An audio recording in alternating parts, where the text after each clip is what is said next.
Continuamos en la programación de Comarcal Televisión, en su televisión comarcal, y como cada miércoles, pues ahora turno para el vértice, para analizar y para conocer cuáles son las cuestiones más importantes en clave municipal y también algunos datos que nos llegan en clave nacional. Como están pudiendo comprobar durante esta semana, también estamos centrados en la actualidad, y la actualidad nos lleva hasta Valencia, hasta esa zona cero, después de las lluvias torrenciales, de esa trágica dana que afectaba a toda la capital del Turia y que afectaba a más de 60 municipios, y que, como todos ustedes, imágenes, pues testimonios, momentos que nos están encogiendo el corazón, ¿no? Y que nos recuerdan tantas catástrofes, desgraciadamente, que también han sucedido aquí en Lorca, como fueron las inundaciones de 2012 o los terremotos de 2011.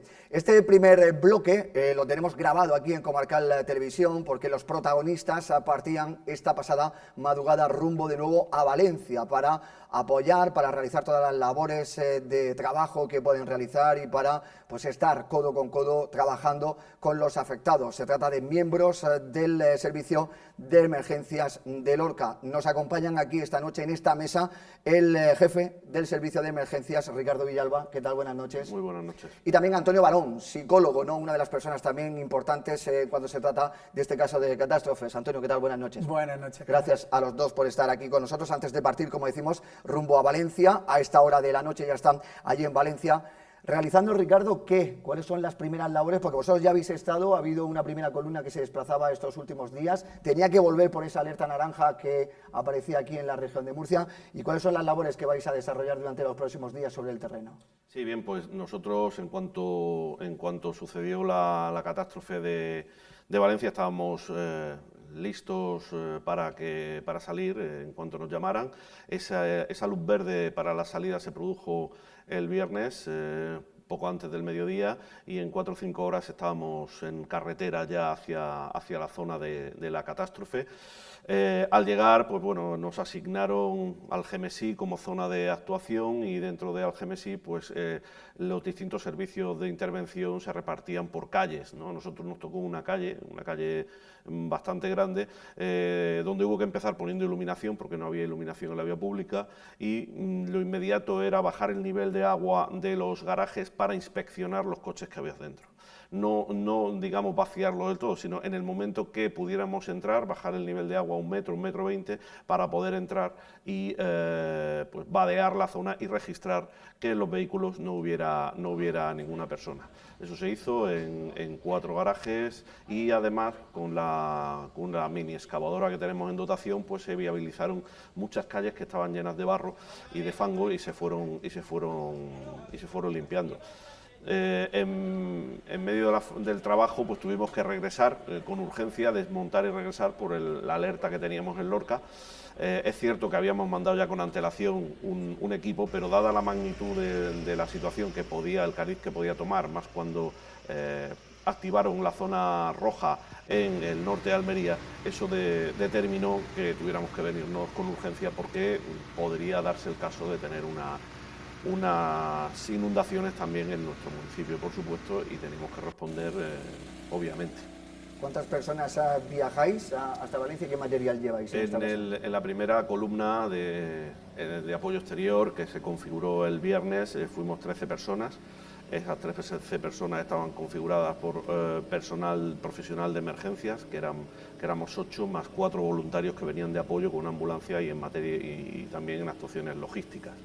En la que vamos a partir en poco tiempo, pues iremos una decena de personas también, entre personal profesional, que iremos unos 7 o 8 profesionales y 2 voluntarios. Esa será la segunda misión, y así estaremos desarrollando actividades y misiones en la zona de la catástrofe mientras nos los demanden, como lo están haciendo. Ricardo, antes de hablar ahora con Antonio, para hablar un poquito también del tema psicológico, de cómo se atiende a todas las personas afectadas y demás, ¿cómo se gestiona la salida de vuestros equipos y cómo se gestiona sobre el terreno? Porque hay mucha polémica, ¿no? Por si llegan los efectivos, cómo llegan, si llegan cuentagotas, si había gente, si había UME, si no había UME, si había bomberos. Es algo complicado que se está poniendo mucho en tela de juicio, ¿no? A ver, es complicado. Para empezar, el disponer de una información fidedigna de lo que está pasando es el primer reto, ¿no? No siempre se dispone de esa información, porque tengamos en cuenta que se han caído las telecomunicaciones, estamos en muchas zonas sin luz, entonces es complicado evaluar. Segundo, es cierto que la capacidad, es igual que la capacidad de recepción de ayuda de alimentos es limitada, porque no hay capacidad de gestionarla, también la llegada de muchos servicios de emergencia de golpe pues puede colapsar las capacidades de los puestos de mando. Entonces, eso requiere que se haga gradual. Nosotros recibimos la luz verde del Gobierno de la Comunidad Valenciana para intervenir, como le decía, poco antes del mediodía del viernes pasado, día 1. Entonces, como ya estábamos, digamos, disponibles para esa tarea, pues la preparación fue rápida y simplemente fue configurar los equipos definitivos, porque tengamos en cuenta que nosotros nos vamos allí con personal profesional del Servicio de Emergencias que normalmente están haciendo tareas aquí también, desarrollando tareas de guardia. Entonces, hay que configurar el mantener aquí las tareas de guardia y las tareas habituales del servicio con las extraordinarias que vamos a hacer. Eso lleva un tiempo y dependiendo del día, pues digamos que modifica o trastoca los turnos de servicio de una manera o de otra. Por tanto, hay que ajustarlo dependiendo del día que se salga. Y la preparación, estábamos ya con el equipaje, las mochilas preparadas y los equipos listos para embarcar en los vehículos y fue el tiempo que tomamos de embarque. Nosotros llegamos además, entramos en eficacia, digámoslo así, en trabajo eficaz a las 12:30 de la noche.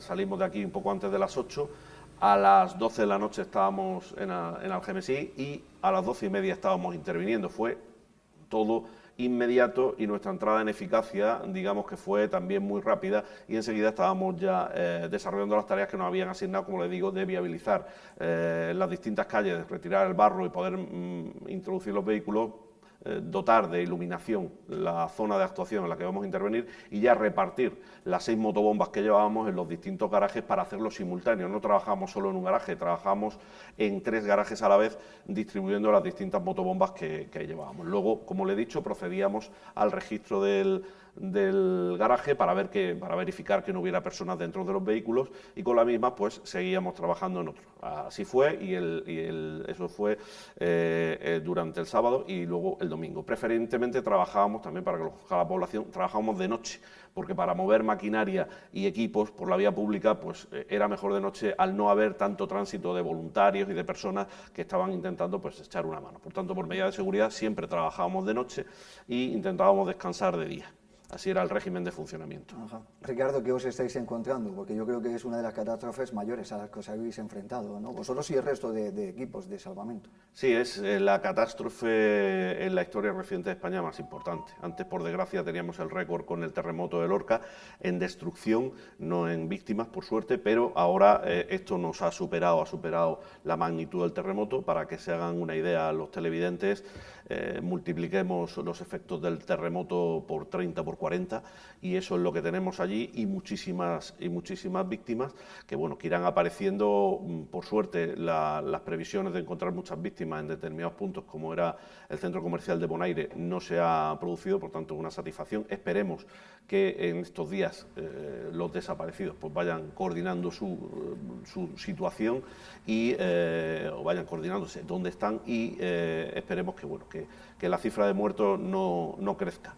La verdad que la destrucción es total, las infraestructuras están muy dañadas, todo tipo de infraestructuras viarias, de telecomunicaciones, de suministros esenciales, agua, luz, etcétera, y va a llevar bastante tiempo recuperar la normalidad en esa zona. Ahora lo principal es viabilizar las calles, retirar todo el barro, retirar el agua, retirar los enseres para prevenir la situación de aguas estancadas que puedan dar lugar a epidemias o a cualquier enfermedad contagiosa. Ya vamos con la previsión de enfrentarnos a ese riesgo de epidemias, por lo cual llevamos nuestros EPI, mascarillas, etcétera, para estar con seguridad ya y trabajar con seguridad en la zona en esta segunda intervención que vamos a hacer. Se están viendo en las imágenes, ¿no? Ahora mismo lo que es la retirada pues de todos los arrastres, retirada de vehículos y sobre todo pues el evacuar, ¿no? El sacar todo el agua que hay dentro de esos garajes, que son las primeras labores que se están desarrollando, inspeccionar todos los vehículos y luego pues una larga tarea, porque luego habrá que inspeccionar lo que son las viviendas, habrá derribos de viviendas y habrá la verdad que una situación muy difícil de gestionar. Antonio Barón, ¿cómo se gestiona todo esto para una persona que lo ha perdido todo? Aquí tenemos un ejemplo del terremoto, tenemos ejemplo de las inundaciones de 2012, desgraciadamente. ¿Cómo se gestiona el que estas personas hayan pasado de tenerlo todo a no tener nada en cuestión de segundos? Bueno, es difícil. De todas formas, siempre la experiencia me ha enseñado que somos más fuertes de lo que pensamos, ¿no? Muchas veces la gente, y lo vemos hoy día, y la tendencia es decir, yo no sería capaz de aguantar o cómo puede la gente soportar, y luego llegas al sitio y ves que la gente lo soporta, que la gente te da cariño, que la gente te recibe con los brazos abiertos y bueno, pues poquito a poco es hacerla. Siempre hago una metáfora, ¿no?, que es tener que hacer una digestión muy difícil, es decir, la vida te ha puesto un plato de garbanzos que tienes que digerir y que no te queda otra que digerir. Y el trabajo que hacemos los psicólogos ahí es mucho intentar evitar que haya más garbanzos en el plato de los que de verdad hay.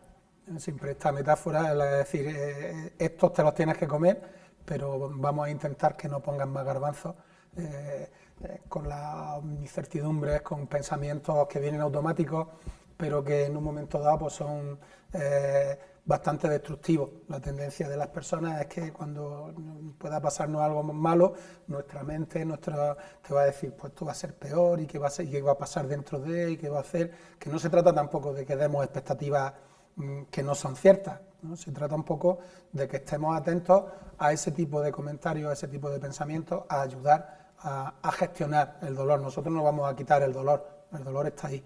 Lo que tenemos que intentar es que ese dolor no se convierta en algo crónico, en algo patológico, ¿no? Que asuman que hay que enfrentarse a ese dolor y bueno, y poquito a poco pues ir retomando la vida como buenamente puedan. Nos ha explicado, Ricardo, precisamente lo que se han encontrado, ¿no?, en tema estructural, en tema de trabajo, en tema de logística, que os habéis encontrado vosotros de apoyo psicológico, cómo os habéis encontrado a familias, a personas.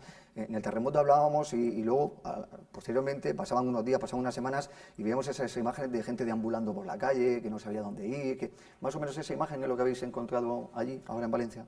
Como hemos estado de noche, no hemos encontrado demasiada gente, pero durante los momentos en que hemos estado de día, y el segundo día que comenzamos a trabajar, bueno, ya había oscurecido, pero todavía, y era en una zona donde sí había más vecinos y eso, pues necesidad de contar, la necesidad de decirte lo que le había pasado, cómo le había llegado, y nosotros igual, aquí lo vimos en el terremoto, ¿no? La gente lo primero que quería era contarte cómo habían conseguido ponerse a salvo, cómo habían las sensaciones que habían experimentado en el momento del terremoto, y allí los testimonios eran tremendos, ¿no? Gente que salvaba la vida porque los vecinos le abrían la puerta de la casa porque el agua allí no les había llovido.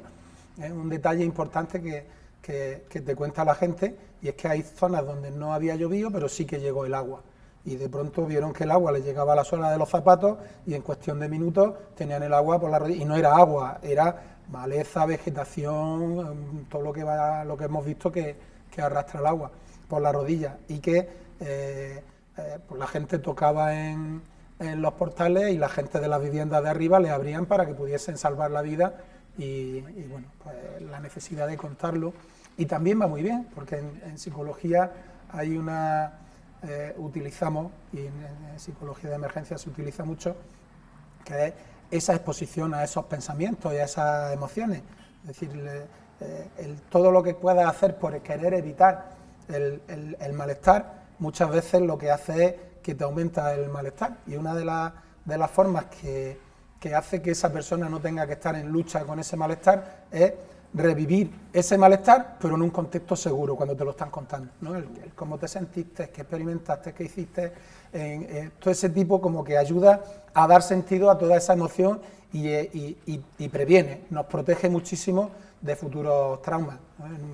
Muchísima gente que ha salvado la vida en esta situación, pues el resto de su vida, cuando oigan un trueno, inmediatamente les va a venir esta situación y les va a venir las emociones, y hay que, pues nuestro trabajo es intentar que cuando eso pase recuerden que son pensamientos, que son emociones y que no van a interrumpir su vida normal. Nos sucede aquí en Lorca, en el momento en el que, bueno, pues esos vuelos supersónicos, ¿no?, que algunas veces nos asustan, ¿no?, y que incluso nos generan, o cuando pasa un camión, efectivamente, o incluso cuando pues los vecinos de Campillo, Torrecilla, pues escuchan en el boletín o en Comarcal Televisión que hay una alerta naranja, pues imagínense la situación en la que entran. Ricardo, hablaba Antonio de una cosa muy curiosa, No había llovido en algunas ciudades, en algunos municipios donde el agua llegó a alcanzar 2 metros. Un terremoto no es previsible, un terremoto no sabe uno cuándo va a llegar. ¿Esta situación también es habitual de arrastres y de llegada de esta cantidad de agua? A ver, la llegada de agua sin lluvia in situ, digámoslo así, sí es habitual, porque tengamos en cuenta que un cauce en cabecera puede tener una fuerte tormenta y donde el final del cauce o el tránsito de ese cauce que va por mucho territorio, pues puede estar el sol fuera. Yo he vivido inundaciones en la zona de Campillo, Torrecilla, hace ya años, una tarde con el sol fuera.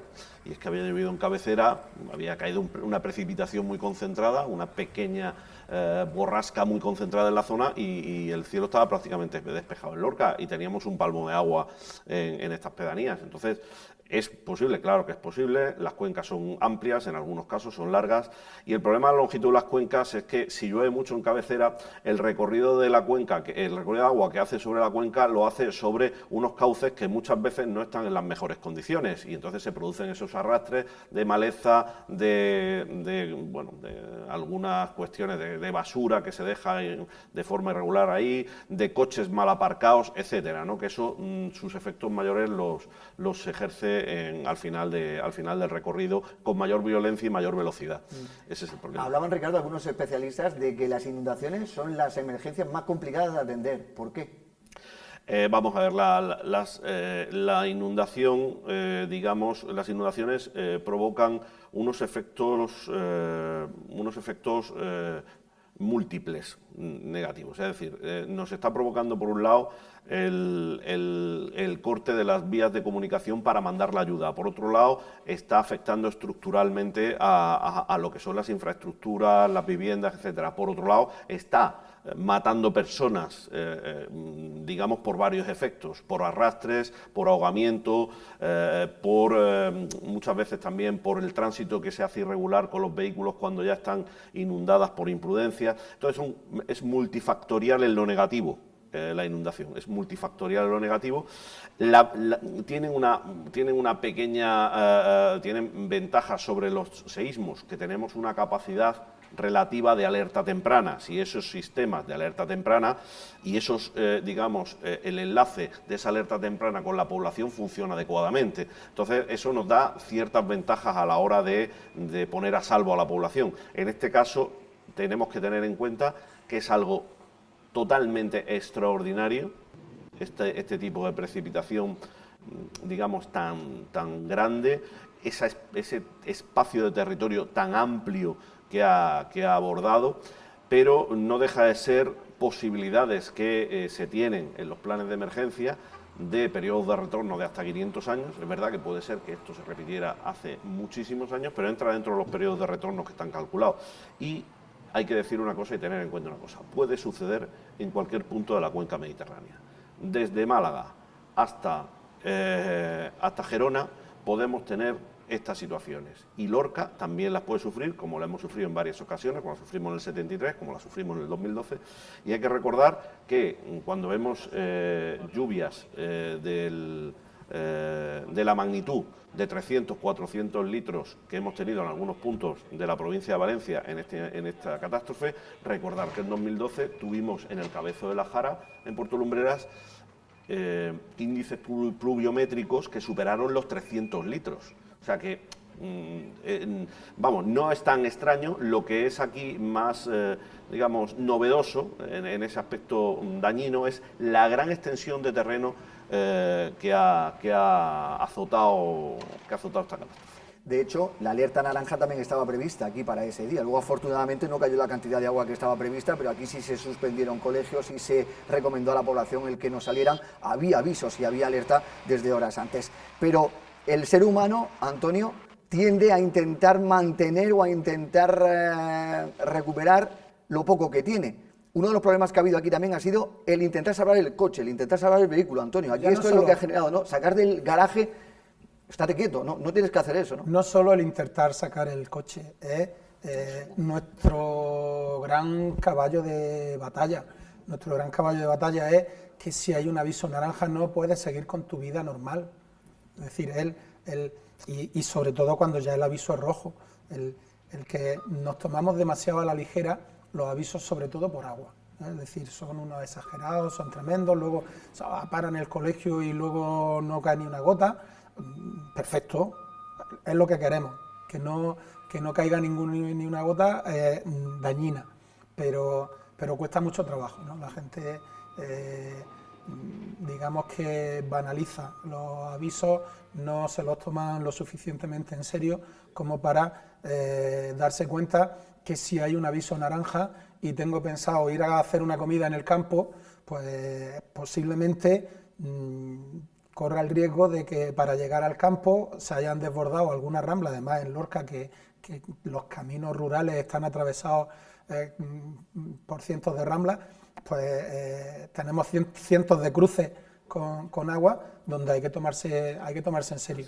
El tema es que tenemos que ser conscientes de que una alerta naranja no es un pronóstico meteorológico, es un mandato de un organismo público que es AEMET, que nos dice: ante alerta naranja tome usted medidas contra un impacto grave contra los bienes y la población.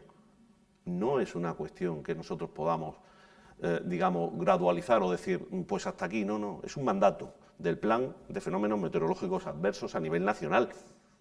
Es una instrucción legal que nos dan. Por tanto, yo entiendo que muchas veces los ciudadanos piensan que nosotros, bueno, pues nos curamos en salud. No nos curamos en salud. Lo que intentamos es prepararnos para lo peor deseando que pase lo mejor.